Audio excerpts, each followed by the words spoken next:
October of 2022 when Spider was just trading at 370. This was pretty much exactly near the lows here, especially in a major inflection point. When I say major inflection points such as 2009, 2012, 2015 and 16, and obviously here in this chart, 2022 low. So it was back in when the Spider was 410. This was just October, 2 months ago, when it seems as though this market freaked everyone out, because it looked as though market was fully breaking out. This was the summer here, right? May, June, July, topped out in July, and then market tanked back down. This was a vicinity where I believe that a lot of people who were extremely bearish this entire upturn of this year, right? They've told themselves, even the bears and the sideline cash people and hesitant bulls, skeptical bulls, they told themselves that they're not going to be bullish until it clears above 440 or so on Spider, and this was because it's swing high. A lot of people chased long here in this vicinity, right? They didn't go long here. The majority didn't, because the majority were bearish back in July and October, all throughout early part of this year. The majority did not turn bullish until when it cleared at 440, right? So this right here, this vicinity, was when everybody started flocking into the market.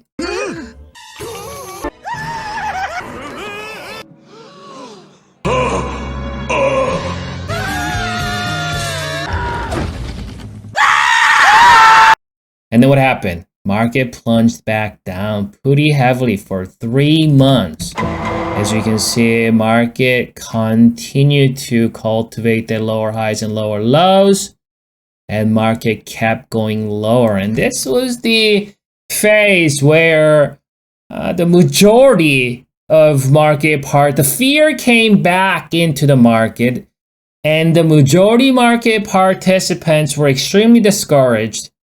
And the fear was rampant, and the entire internet was freaking out. The bears are calling this as a major trap before the minimum retest of the lows. Yes, that's what you're hearing. And this was obviously another inflection point at 410. And you know exactly what happened. 410 was literally the low before this market pretty much went vertical for 6 straight weeks. America,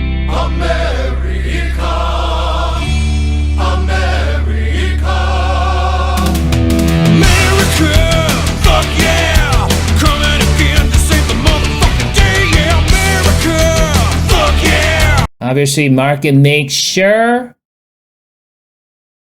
to get all the weak hands out. Perfect. Right?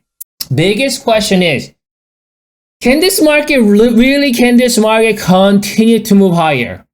Right? So that's the first time in 3 years since the 2009 low we witnessed pretty steep decline. Check out that oscillator at the bottom here, and that's the middle part right here. We saw that cross. The cross is important. What's important is the cross, the full cross, because sometimes it could have some kind of a whipsawing action or slide. You need to see a full cross. 2016, though 2016 was 15% decline, but it was a lot more chaotic than you think, because I vividly remember, because 2015 we saw 15%, right? We saw 15% 2015. And then in 2016, we saw another 15%. Right?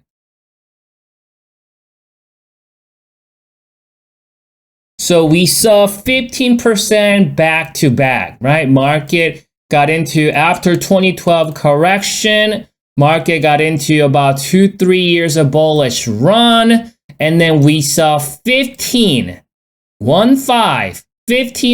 correction 2015. And then subsequently, we did make some move back up, but then it corrected another 15%. And don't dismiss this as like, well, 15% is really nothing in this type of environment we've been dealing with.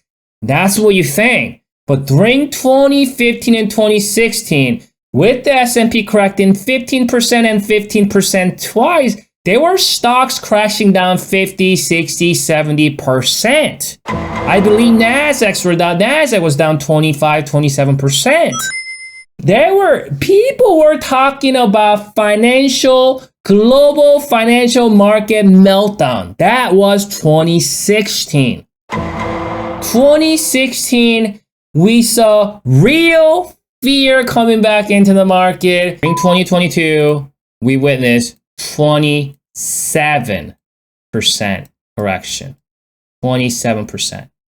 And that's pretty steep decline. That's pretty steep. Again, 25% here, 15er here, and then 27%. But I think what made it more worse for many investors during 2023 is because the nature of the way this market came down.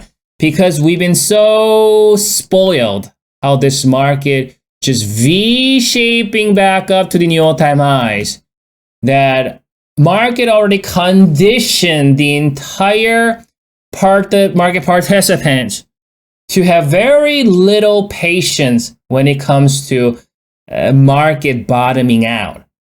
But 2022, 2023, as you can see, this base right here, it took about a year or so. So it took much, much longer, right? But what's important here is the inflection point where that oscillator hitting that point here, and at the same time staying above the primary here, moving average here, which it did, perfectly respected it, retested it, acted as new support. Again, prior resistance acting as new support. That all played. Perfect. Right? That's sort of what happened here in the last, 12, 13 years or so. So through this, now we can start our forecast. You see, during 2012 going into 2013, it swiftly, sort of like similar to what we're going through today, we pretty much went straight up, as you can see right here. See that? We just pretty much went straight up vertically. We went above it went above the previous all-time high, made new all-time highs, and we came back down. Retest the moving average there. So what happened was in 2012, 2013, market continued to move higher, made new all-time highs, and then fell back later.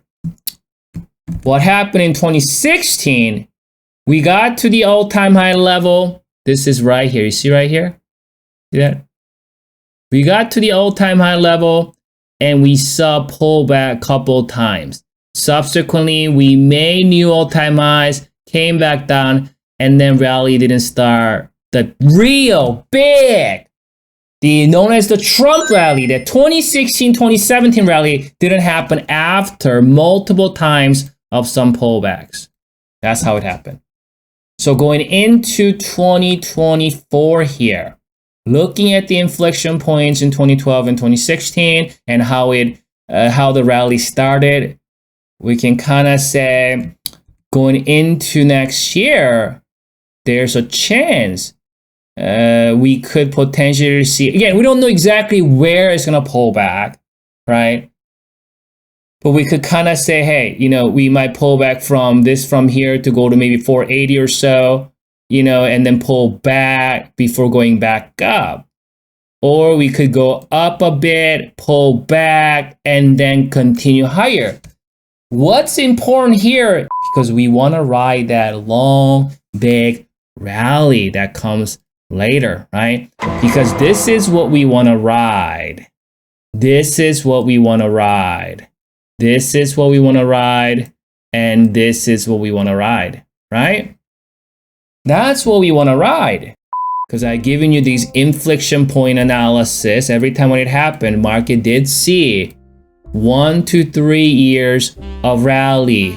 And that's what we're expecting here. That's the biggest question. That is what we're trying to find out. So yes, we may see new all-time highs, or we may get to the all-time high level, and then we might see a couple pullbacks, which will be great because then they'll give you more opportunities to buy those dips. And then what's really important is going to be afterwards in 2023, we want to be participant of that rally. We want to be part of that rally, part of that bull trend, as long as we can stay on that train.